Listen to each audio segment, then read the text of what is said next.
All right, everybody, welcome to another Mortgage Coach Tuesday interview. Every Tuesday, I am interviewing someone amazing, someone special, and someone that I think you can learn from. Today, that special guest is Khai McBride. What is up, Khai? What's up, Dave? Always good to be here again. It's good. It's good to have you, dude. So in preparation for our conversation today, I was going back and just thinking of past interviews that we've done. And while our last interview was called Building an Adaptive and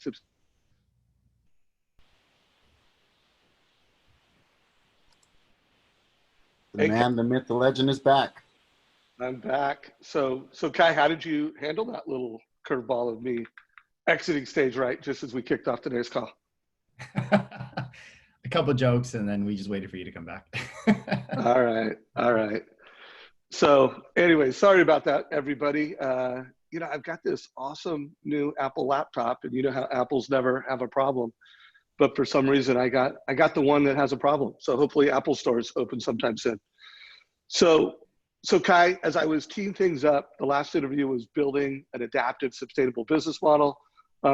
Little did I know the all-time best interview, well, I don't know if it was the best, the most viewed interview you and I ever did was called How to Get the Attention and Stand Out with Realtors. So I only bring that up with guys because if you like what Khai has to say, you should check out some of our other interviews. They're available on the Mortgage Coach YouTube channel. You can do the search Khai McBride, and you can check them out.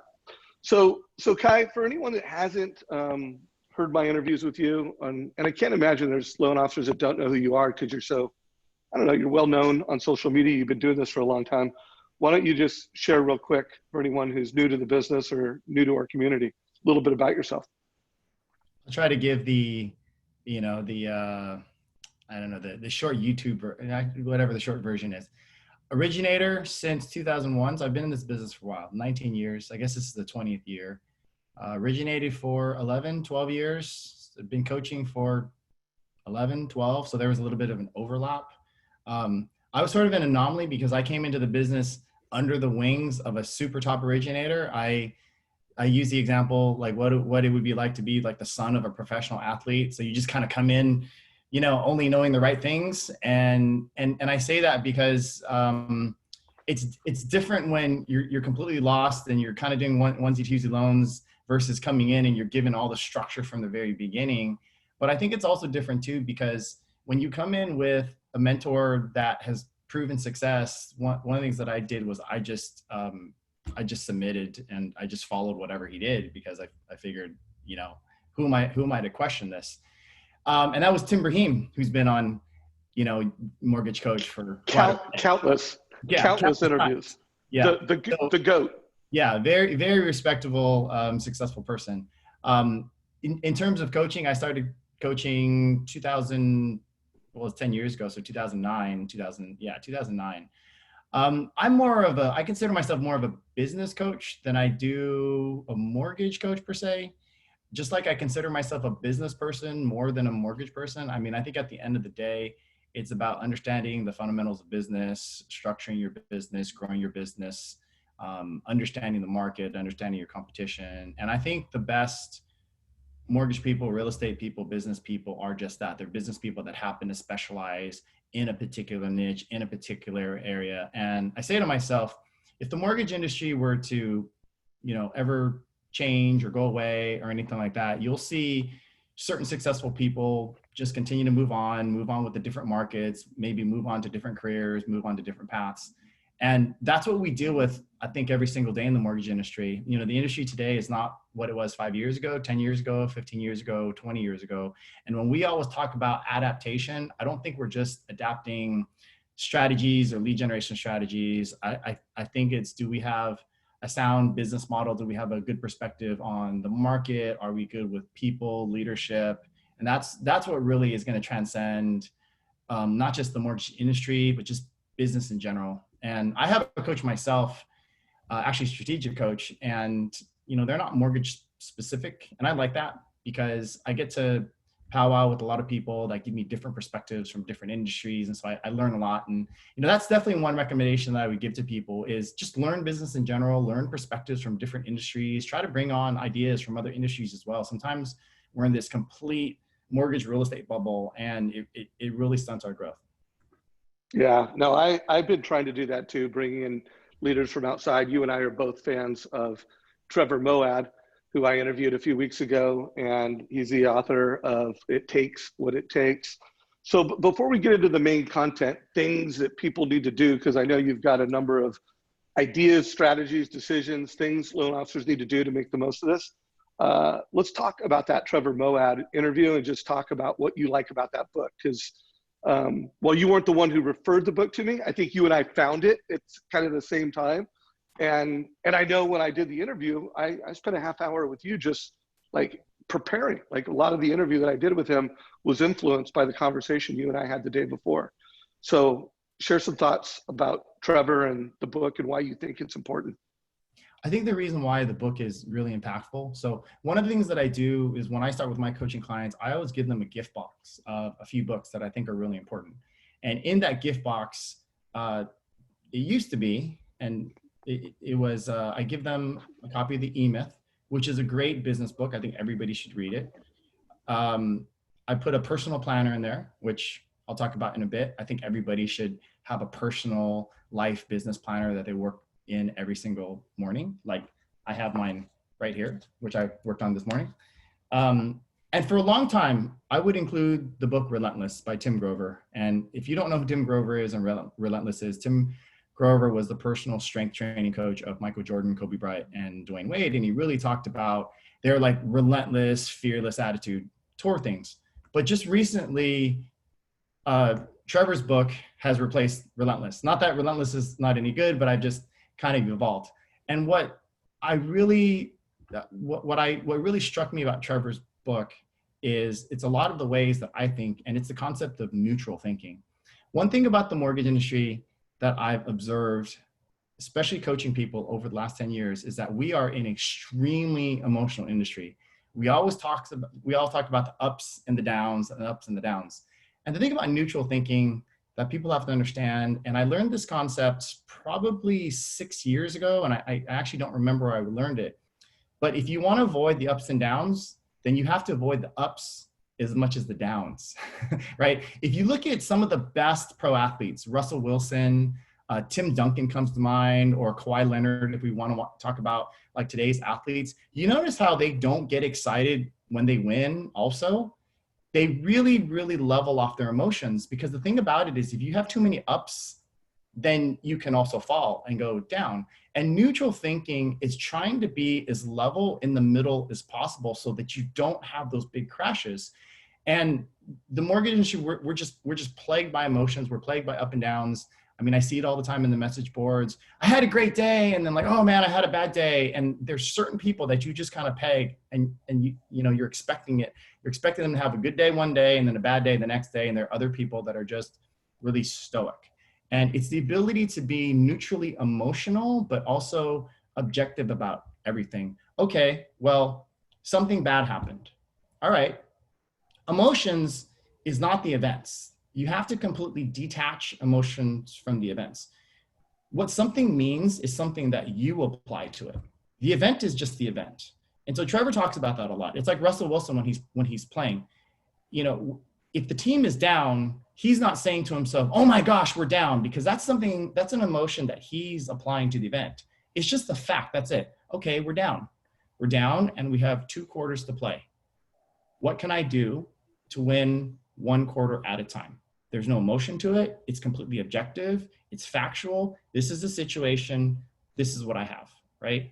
And another thing too, and I've always believed this, but there's business and there's personal. And I think a lot of times people take business too personal when it's just business.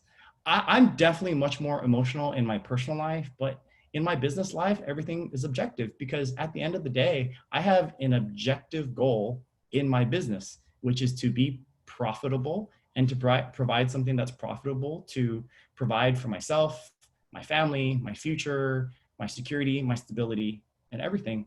And I've really always followed people like that, whether it's Eckhart Tolle or Neil Walsh. And Trevor just slid right into that. And I've been teaching a lot of the concept of neutral thinking. I mean, I remember a very specific conversation with somebody. I said, you know, you're too happy all the time. And he looked at me and he said, what are you talking about? And I said, yep. And the reverse of that is you're always sad as well too. So if you can just kind of ratchet that down, you'll be okay and you'll be neutral. And it's a really hard concept for people to understand. Right. And here's another thing. Here's another concept that he said too. And I don't know if anybody caught this. He doesn't believe in positivity. Now, that can be a very obscure concept, but here's what he means. If you're always positive, if you're always positive, as a matter of fact, some of the most positive people that I know also go through those bouts of depression, right? Because you have to swing the other way eventually. And the other thing about positivity sometimes is you mask reality. You mask the real dangers because you're always positive. And that's another thing that Trevor talks about. Like, it's not about being positive. And Tony Robbins says that too. He says, it's not about positivity. It's about being realistic. And also it's not about pessimism either. So when, you know, just because I say it's not about being positive doesn't mean that I'm trying to be negative. It's just being neutrally objective in the middle. And obviously there were many stories, many, you know, other things that he talked about in terms of, you know, the routines and everything else. But that to me is the most important thing. And that's what I try to instill in the people that I work with, because the number one thing that's going to hold you back in this industry is your emotional swings and being attached to those. There's no doubt. I mean, the neutral thinking is the big idea, and he tells stories so that you don't only understand it, you know, analytically and logically, you understand it and you connect emotionally. One thing, you know, there's two things, and then I'll get into the questions that I want people to take away from this. If you're in the mortgage industry, he also gives you tactics. Like, how can we get to that point of neutral thinking? Mm-hmm. And he tells a story about when he coached or he worked for Nick Saban in Alabama, which he did for 7 years, and how they were like, hey, how do we get all these football players, and I think it's like 120 people on a team or something, to be a better team? And he said, we're going to just focus on one thing, and that's saying less negative things out loud during the season and on the field, you know. And I think they called it stupid shit. Don't say stupid shit. Things that are just unnecessary. So, and they talk about how the power of what you say verbally is, I think, like 7+ times more powerful than thinking it. Like, we're going to think negative things and just don't say it out loud. So anyways, guys, get the book, listen to the interview that I did for him for the mortgage industry. And then here's the other takeaway that fits right into the conversation we want to have. The book is called It Takes What It Takes. And it's all about how some of the most high-performing teams, high-performing athletes, they do what they need to do. It takes what it takes to be the best in the world at something. And I've interviewed enough top producers. You have enough top producers as clients. We kind of know that all the people that are achieving their goals, they know what to do, and then they do what they need to do to achieve those goals. So Khai, what are some of the, you know, we build this as what are the things you need to do to grow, but what are some of the things loan officers need to be doing right now to make the most of today's opportunity? I was thinking of these few things that if people did them right away, they would have an immediate impact. And I look at a lot of my clients, and I've looked back over the years, what they've worked on for their professional growth, for production growth, and personal growth. And I would say the number one thing that gets the most immediate results, and everybody always tells me it's changed my life, is what Trevor talks about the most, is a morning routine and adapting a morning routine. So anybody that's ever read The Miracle Morning, I'm talking about just that. So whatever time, you know, this is what most people do. Whatever time your day starts, let's say your day starts at 8 o'clock, that's your first appointment, or you're used to getting into work at, 9 o'clock and you're going to start your day. Most people set their alarm for an hour before that. They wake up and then they just start their day. And what happens is that you basically create a completely reactive day, and you just go into your day, and it's going to take you where it takes you. And the other thing is, I think most people start their day reading emails, which is completely reactive. So the idea is, whatever time you normally wake up 2 hours before that. Now, I am not a morning person, by history. I've always been a night owl, but my new morning routine is 5:30 in the morning. From 5:30 in the morning till 7:30 in the morning, that's my time. So what do we do in the morning? The idea in the morning is a few things. The first thing is neutralizing your thought pattern. You're not waking up frantic. You're not waking up, just jumping into the most reactive thing. It's your time to think, to plan, to meditate, to observe, to analyze. And what I do in the morning is I take my, I write in my planner. And I really write in my planner. It'll take me sometimes, daily 30 minutes to write in my planner. I personally use the Panda Planner. I know it's a funny name, but you can find it on Amazon for $25. It's a quarterly planner, and it's a business / life planner. But when you reflect every single day where you are, what you've accomplished, what you want to do, you're also resetting your mindset to a mindset of accomplishment and productivity. And if you do that every single morning, if you create a morning routine, so my morning routine usually consists of creating some type of, like a health detox shake. I'll meditate a little bit. I'll write on my planner, and I'm just setting myself to neutral. And for you golfers out there, it's like getting to the golf course, not right before the tee time, not even before to hit some balls, but literally 2-3 hours before, and just completely take your time. And Trevor talked about that in the book, about how Freddie Taylor was getting injured a lot. So he would show up even 2-3 hours earlier than that, just to relax, to prepare, to stretch.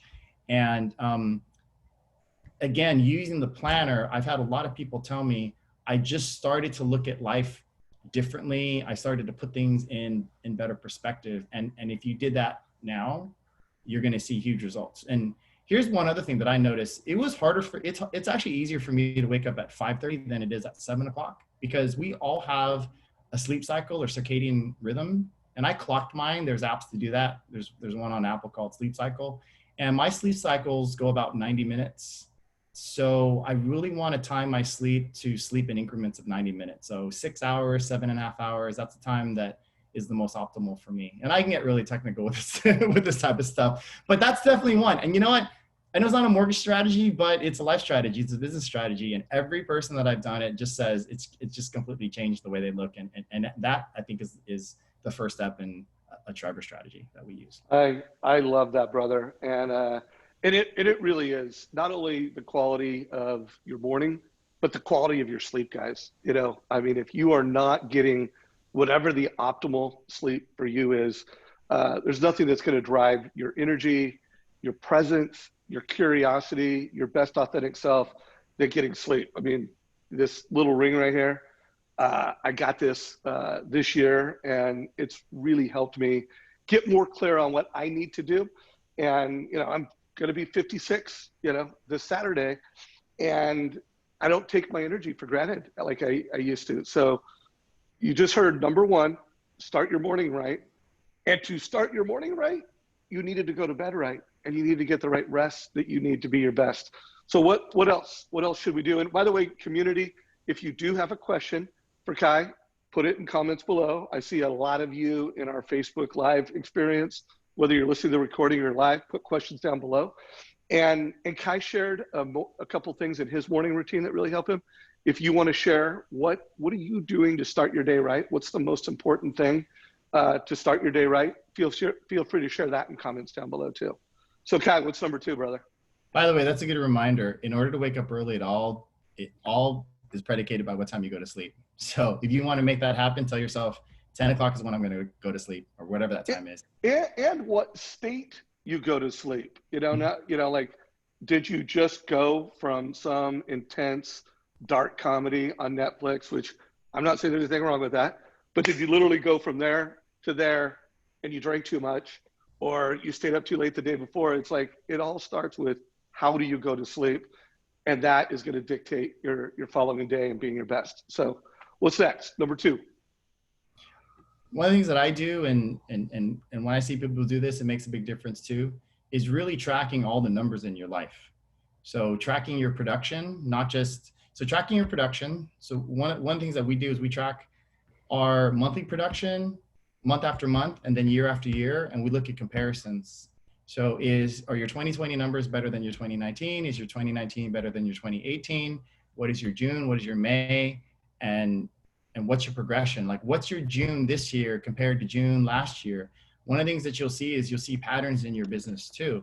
So I looked at my coaching business, and I've looked at people's mortgage businesses, and we'll start to see patterns. Hey, why is it that in July, all my Phoenix clients, their numbers go down? Well, because nobody wants to buy a house when it's 110 degrees out in July, right? And so we see those patterns, and we start to realize maybe you should prepare a little bit better, prepare a little bit in March. And then you just set personal goals that way. But also knowing all of your numbers. Do you have a personal P&L, like money in, money out? That way you know what you're spending, and then what are your spending goals, and how much money you're taking home, how much money you're saving. We talk about motivation a lot, and I'm going to give you my personal rant on motivation.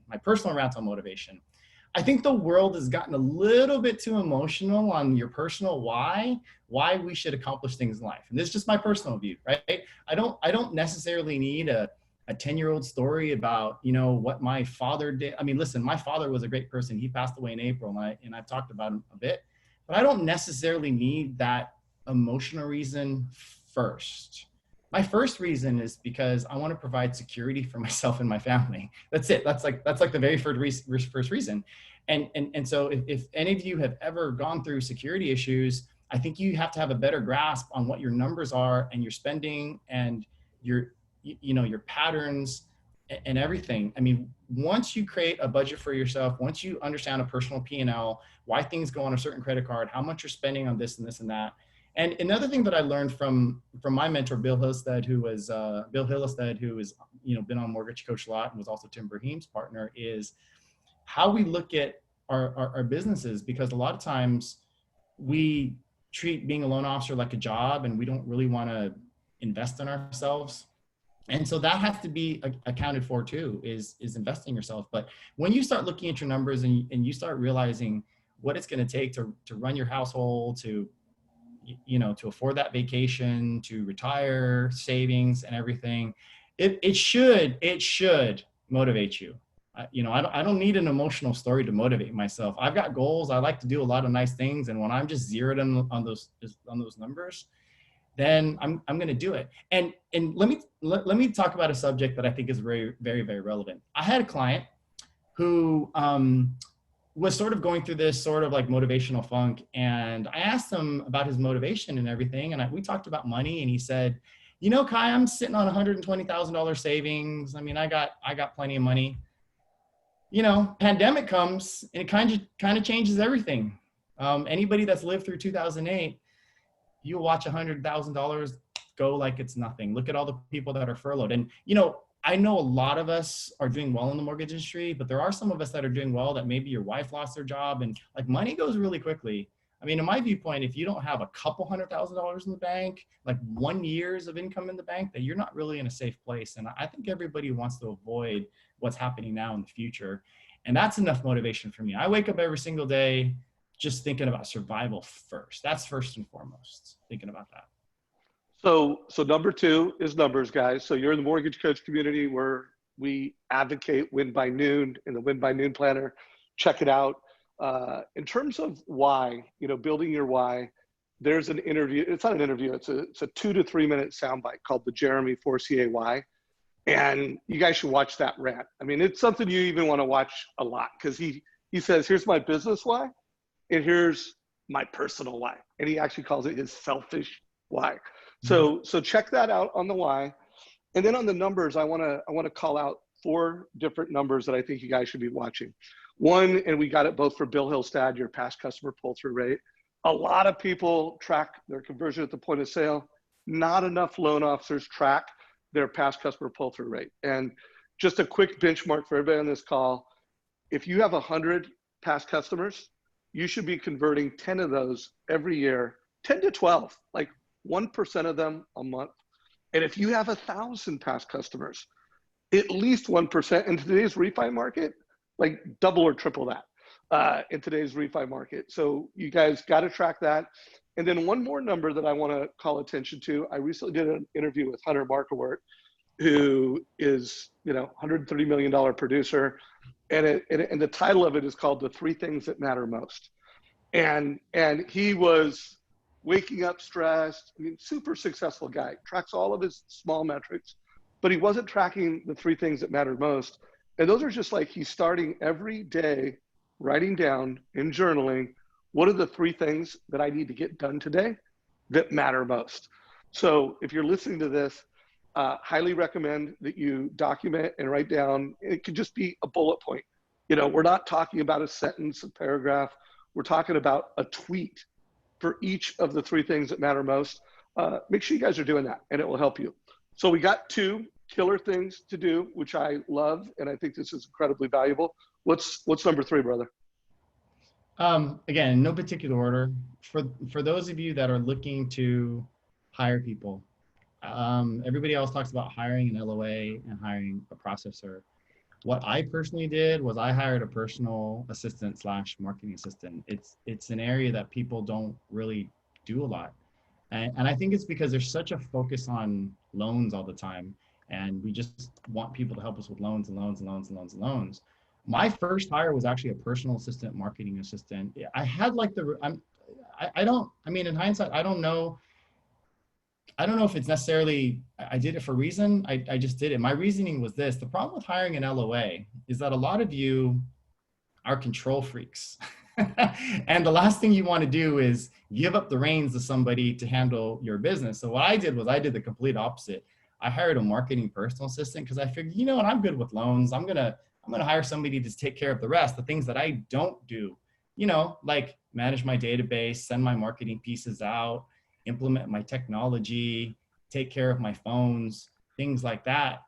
And that's the thing about running a business. It's not just about loans. You have to do all the other things too, which she did as a personal assistant, but also marketing. The thing about hiring marketing assistants is they're not a cost center, they're a profit center. Because if that marketing assistant is helping you create business or get business, then they're paying for themselves. My personal assistant, every week, she would do a customer satisfaction call with all of my clients, asking them how they're doing, are they happy? And then she would ask for the referrals. I wouldn't ask for the referrals. I think it's a little bit more genuine when a third party asks, how are we doing? What do you think about Khai, the team, et cetera? Would you refer us? She averaged 8 referrals a month for me. And I gave her $75 a referral, whether it closed a lot. So what is that, 150 times 4? I'd give her like $600 a month for that. If you want to set up that CRM, you want to set up, even mortgage coach, things like that. I mean, that's what those marketing assistants for. That's what those personal assistants are for, to help you with those things. Because the thing about business is that you can divide it up into the loan part and then the sales and marketing part.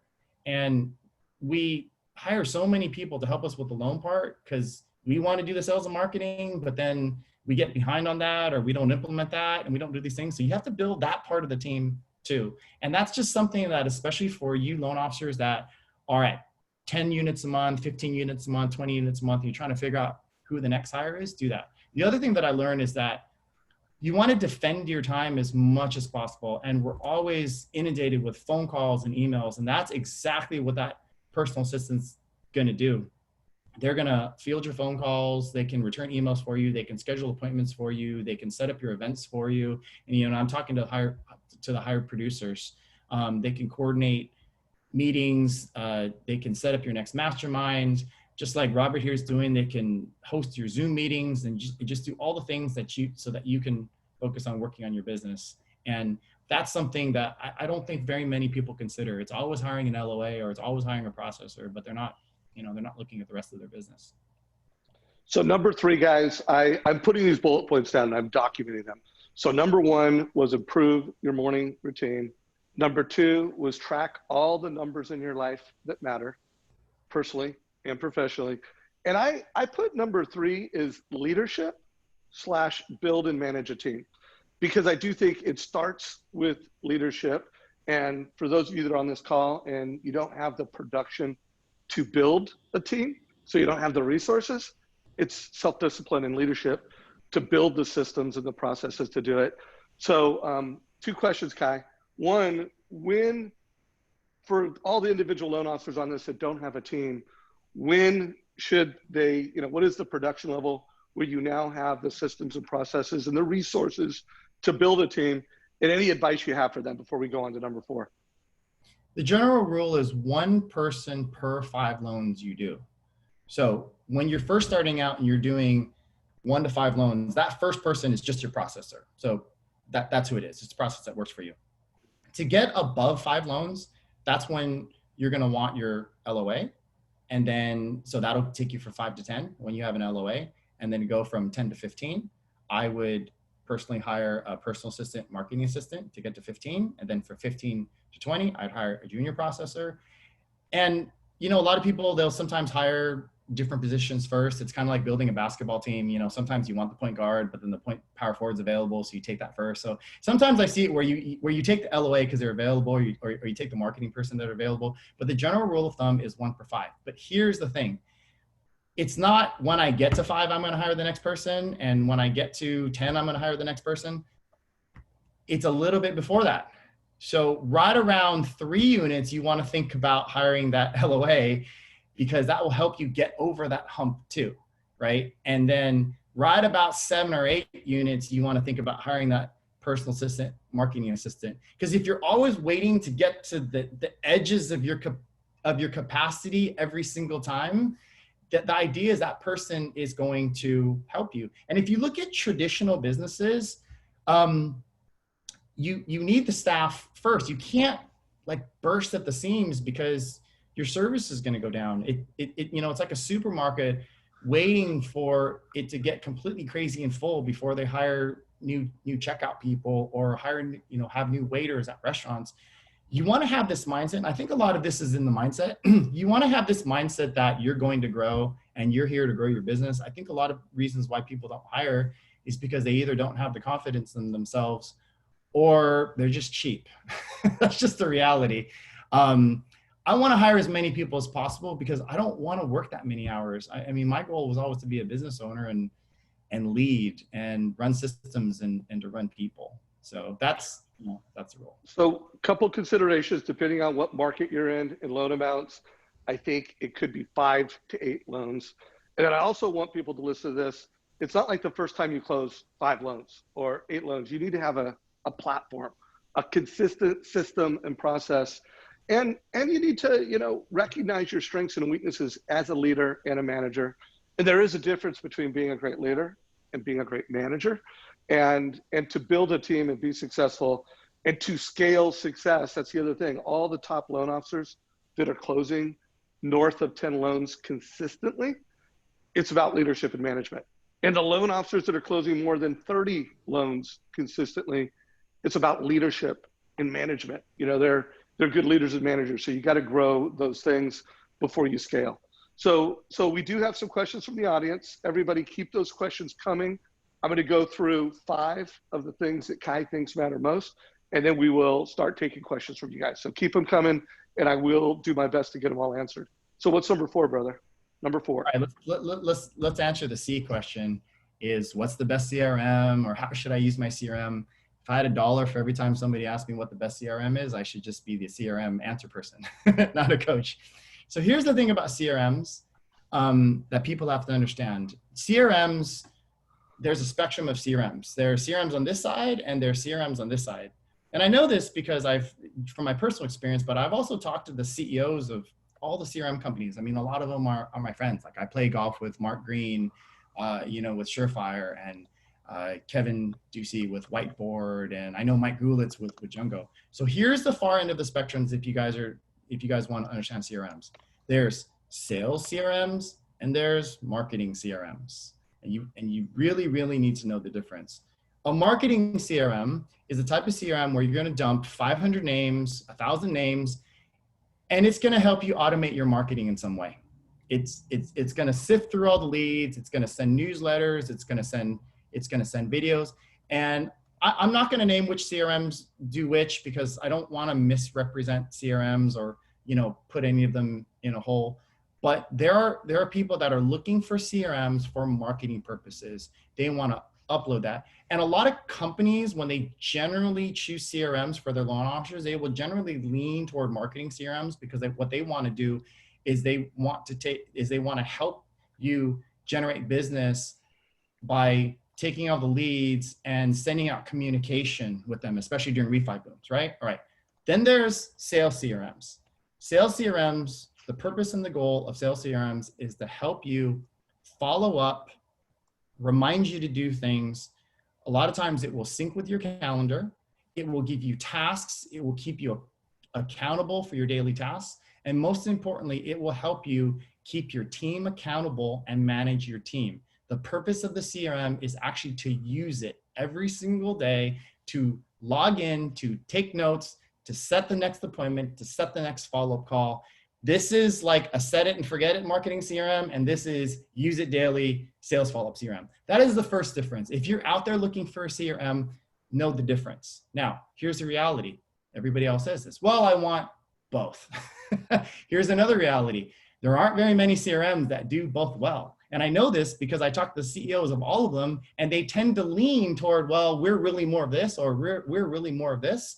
And know that you're either going to have 2 CRMs, or you're going to pick one CRM and you're going to have to make up the difference in another way. So if you do a marketing CRM, awesome. You got your automated marketing, et cetera. But what is your routine for good follow-up and good sales? Are you using a spreadsheet? Are you using notes? Are you using Outlook tasks? Are you, whatever it is, but you need to fulfill this side too. Or if you do a good sales CRM, what are you doing to fulfill this side? Now, personally, I would pick a sales-driven CRM because I think that there's so many marketing tools out there, so many sales tools, so many marketing tools. I mean, between Mortgage Coach and Agent Legend and BombBomb and all these different tools. I mean, HomeBot and MonitorBase. There's so many marketing tools. I would pick a sales CRM, and so leaning on sales CRM. One thing that you can do, which will make a huge effect in your business, is to choose a sales CRM and to use it every single day. Is to log in, track your notes, do your follow-ups, assign yourself tasks, assign your team tasks. I personally think a CRM needs to be team-driven so that you can manage your team. You can see who's doing what. You can assign things to people. You can see who did it, who didn't do it. There's a lot of complaints with, and whenever we're addressing originators, Dave, I try to address the 2 ends of the spectrum because yes, there's originators that are just starting, but you have a huge community out there of 15 to 20 unit plus producers, 10 plus unit producers that are looking for these answers too. And I'm looking at them and saying, you guys have a team, and the number one problem that I hear is so-and-so didn't do this, or you know what I mean? They're not doing what they're supposed to. I need to replace this person. There's more turnover in teams than ever. And it's because you don't have a mechanism, you don't have a system to manage them. And the CRM is the perfect tool to do that if it has team management tools, task management tools. Love it. So guys, I put in the note, number 4, the best CRM is the one that you use. And I've always said that. I get asked too, like, hey, what's the best CRM? I do have a caveat. The best CRM is the one that you use, and it's the one that integrates with Mortgage Coach, guys. So if you want to see who integrates with Mortgage Coach, go to the Mortgage Coach partners page on our website, and you can see, and we'll take you in detail. If you click on that CRM, you'll get a little video of how we integrate, and you'll get details on that. The only other caveat that I want to add is that it's not only important that you use your CRM daily, the best loan officers use it hourly. Like, it is driving their behavior. They are putting in information in a way that they can use it and take action. And then they are taking action on that. So it's not just daily, guys, it's hourly use of CRMs. And I love that. By the way, I love this conversation, how you've just nailed 5 things that will really drive success for folks. So what is number 5, brother? What's number 5? This is one that I think everybody has dealt with. It's, people ask me this question, Khai, what is your tip for being able to focus, right? I have a problem focusing. And a lot of times I think people go to the whole motivation thing, but I'm going to tell you that it's not really motivation. I mean, Dave, how many times are you clearly motivated to do something, but you can't get yourself to do it? I don't necessarily think it's always a motivational problem. Sometimes it's just our physical body. And I've been just a huge, loudly vocal about this. You have to look at your physical body and figure out what it takes to perform at the highest optimal level possible. There was a book that I read, I want to say 15 years ago. It's called The Power of Full Engagement. And it says this: there's no such thing as time management. There is energy management. Because think about the last time you were fully energized, you had a ton of sleep. Think about the focus that you had and how you just knocked things out like crazy versus when you're kind of burnt out and you're tired and you don't really want to do things. I would say this, and I think there's a study by like Ariana Huffington, is that her name? The Huffington Post. She talks about just we're a very sleep deprived nation. And the thing about being sleep deprived, especially loan officers, is that when you're sleep deprived, you're functioning at like 40% of the tank. And you know what you do when you only have 40% energy? You only do reactive things. You only do reactive things. So what is that, right? Chase your loans, put out fires, react to emails, react to phone calls. If you want to be more proactive, you have to get your energy tank at 80, 90, 100%. There's a really great book called Game Changers by David Asprey. And it's not the Game Changers, plant-based movie. It's the book. And it talks about the concept of biohacking and just understanding how your body works and understanding what foods you have to put into yourself, how you have to work out, how you have to stretch, even things like just understanding supplements, whether it's caffeine, sleep cycles. Once you get to that point, so here's an example of me. I wake up at 5:30, I start work and I do the gym midday and then I have lunch. And without fail, 2-3 o'clock, I start to go into my afternoon crash and I'm sort of like not productive for an hour or two. And once I started noticing that pattern, I try to preempt that now. I started changing a little bit of what I eat, but here's the most important thing. I just told myself, you know what? I'm just going to do a cold brew coffee at 1 p.m. I'm just going to preempt that entire down period, right? And ever since I started doing that, I've been able to level it off. And also like 80% of the time, you're much better off, instead of just continue to burn midnight oil and to push it, is to end your day, get some rest, and start fresh in the morning when you're at 100%.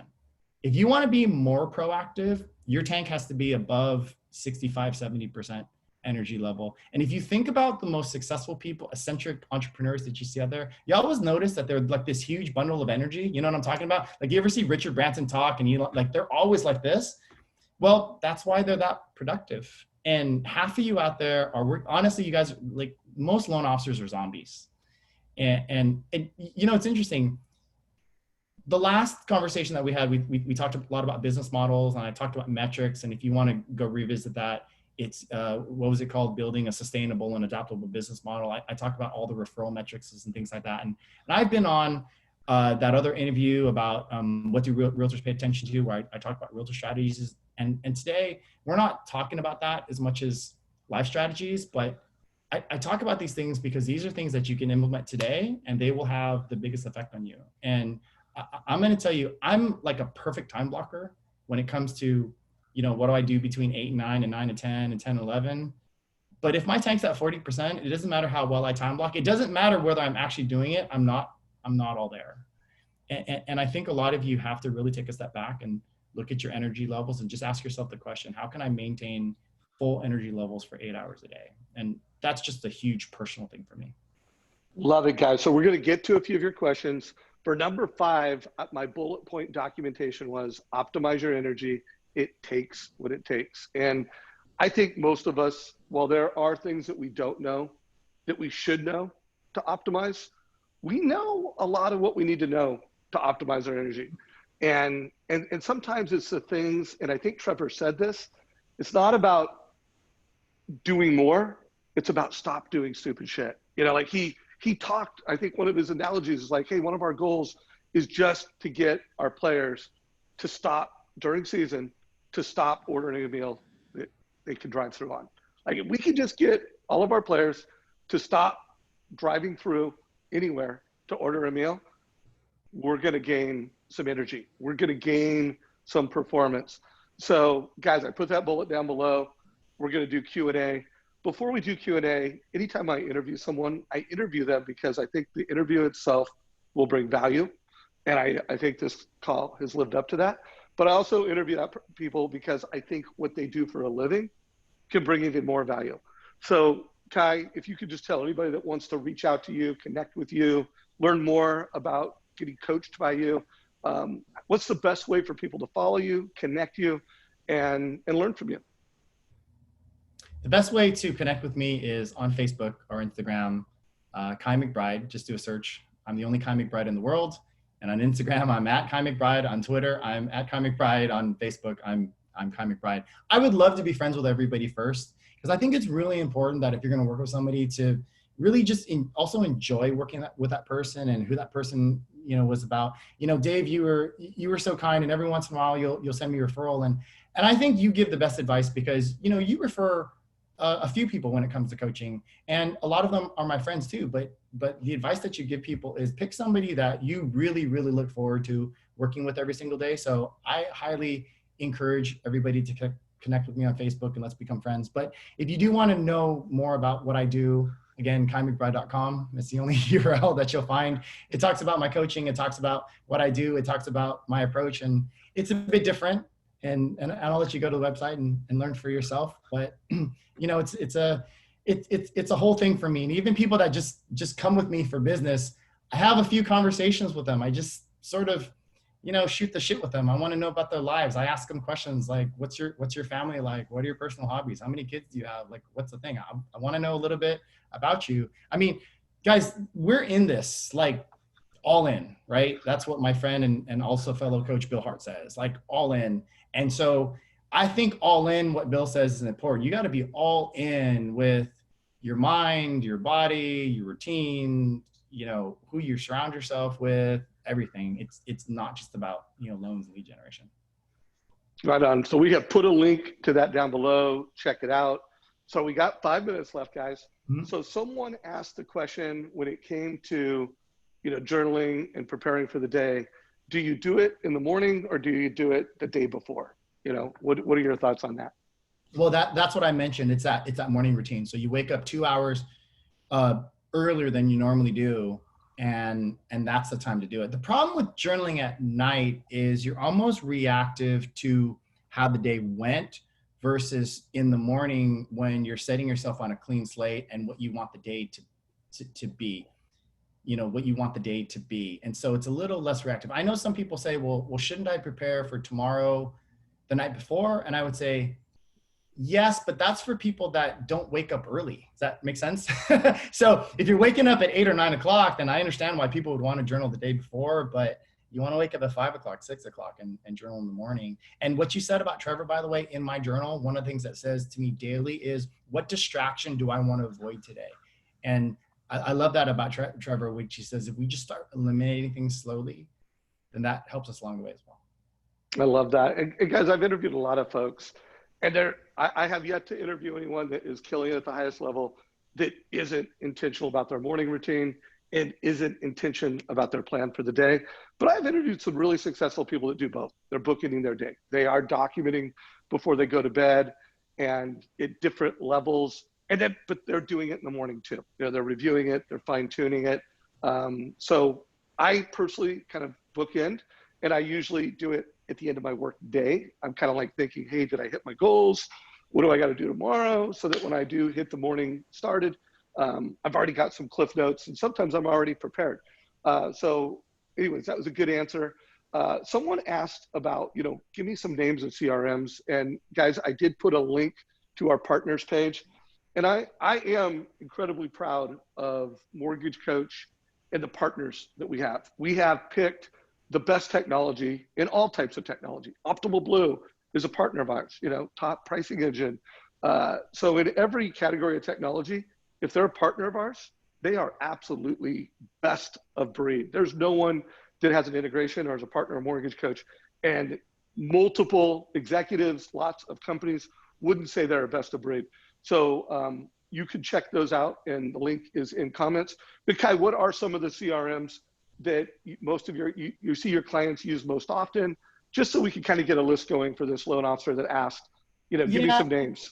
And like I said, I don't want to misrepresent CRMs or be the person that, necessarily highly endorse this CRM or says something about that CRM. But what I can tell you is that I can tell you what a lot of the CRMs do well, right? So for example, I think Jungo is a great sales follow-up CRM. And I think one of the reasons why it is because it's built on top of Salesforce, which is a fundamentally sound, non-industry specific CRM. So it's going to give you the things that I said when it comes to sales and follow-ups and everything. So I'm going to answer a question that people say to me a lot, but I tried Jungo and it was a bear. And here's the reason why. A lot of times I realize when people think that Jungo is too hard, it's because they're trying to use Jungo as a marketing CRM. So like they'll take it and they try to automate all this stuff. It's like, no, Jungo actually isn't that complicated. You basically open it up, you put your things in there, you take your notes, you do your follow-ups, and you just use it like a sales CRM. If you use it like a sales CRM, it's actually very easy.